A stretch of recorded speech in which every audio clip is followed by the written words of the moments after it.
Trade के चौके का।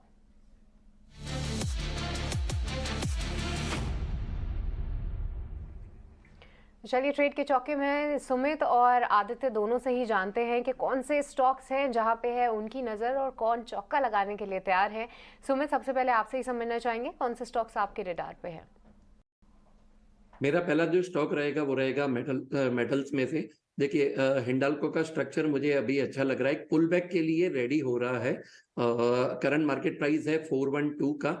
आप देखिए पिछले 2 दिन से लोअर लेवल से बाइंग अपॉर्चुनिटी बन रही है और 400 का जो लेवल है वो अभी भी एक स्ट्रॉन्ग सपोर्ट बना हुआ है और वहीं से ही पुल बैक मिला हुआ है।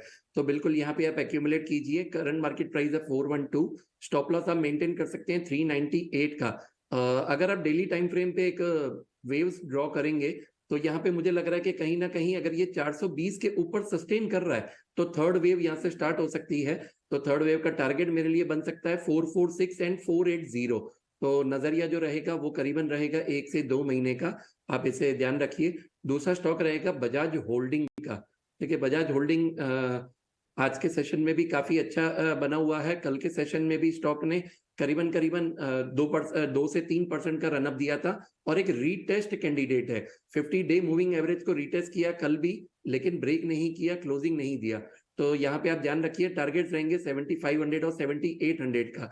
आप स्टॉप लॉस मेंटेन कर सकते हैं बिलो 6100।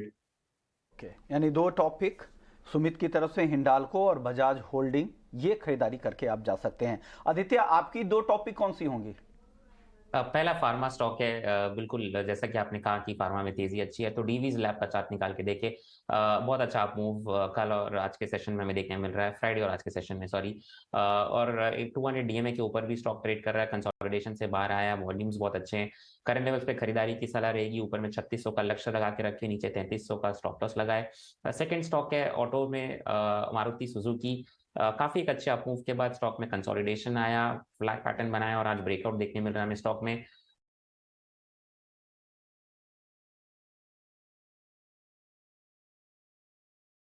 और 94 का नीचे स्टॉप लॉस लगाए 9050 का।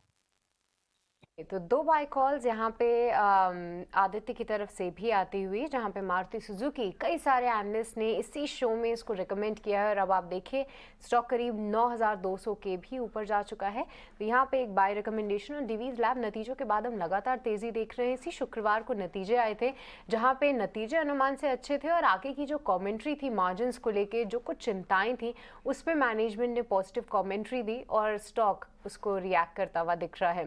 पर सुमित की बाय रिकमेंडेशन थी हिंडाल्को पे, जहाँ पे अगर उनके कॉल की बात करें तो उन्होंने करीब 446 के टारगेट्स दिए थे और फिर 480 का लक्ष्य सुझाया था 398 के स्टॉप लॉस के साथ। इस कंपनी के नतीजे आने वाले हैं, आपको बताते हैं कि क्या कुछ अनुमान लगाया जा रहा है हिंडाल्को के नतीजों से। अशेषा जुड़ चुकी हैं ये सब बताने के लिए।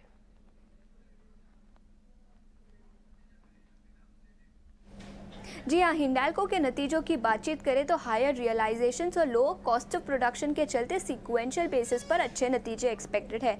रेवेन्यूज़ फ्लैट रह सकते हैं। वॉल्यूम्स में डिक्लाइन देखने को मिला था जिसके चलते रेवेन्यूज़ फ्लैट रहेंगे, लेकिन मार्जिन्स में करीब 400 बेसिस पॉइंट्स का एक्सपेंशन एक्सपेक्टेड है इस क्वार्टर में। मार्जिन्स 10.9% पे आ सकते हैं और एल्यूमिनियम प्राइसेस में 3% का अपमूव देखने को मिला था सीक्वेंशियल बेसिस में, जिसके चलते रियलाइजेशंस बढ़ सकते हैं। कॉस्ट ऑफ प्रोडक्शन मीनवाइल में 5% का डिक्लाइन देखने को मिला, जिसके चलते मार्जिन्स में एक्सपेंशन एक्सपेक्टेड है इस क्वार्टर में। सेगमेंट वाइज परफॉर्मेंस की बात करें तो कॉपर एबिटा पर टन फ्लैट रह सकता है, लेकिन एल्यूमिनियम एबिटा पर टन में करीब 35% का इंक्रीज एक्सपेक्टेड है सीक्वेंशियल बेसिस पर। याद रखें नोवेलिस जो हिंडाल्को की होली ओन सब्सिडरी है और नोवेलिस हिंडाल्को के टोटल रेवेन्यू का 60 to 70% शेयर है। उसके नतीजे कुछ दिन पहले आए थे। नतीजे अनुमान के मुताबिक थे, लेकिन मैनेजमेंट कमेंट्री काफ़ी म्यूटेड थी नोवेलिस की। ऑल इन ऑल हिंडाल्को से इस क्वार्टर में decent set of numbers expected है। रेवेन्यूज फ्लैट रह सकते हैं, लेकिन मार्जिन में एक्सपेंशन देखने को मिलेगा हायर रियलाइजेशंस और लोअर कॉस्ट ऑफ प्रोडक्शन के चलते।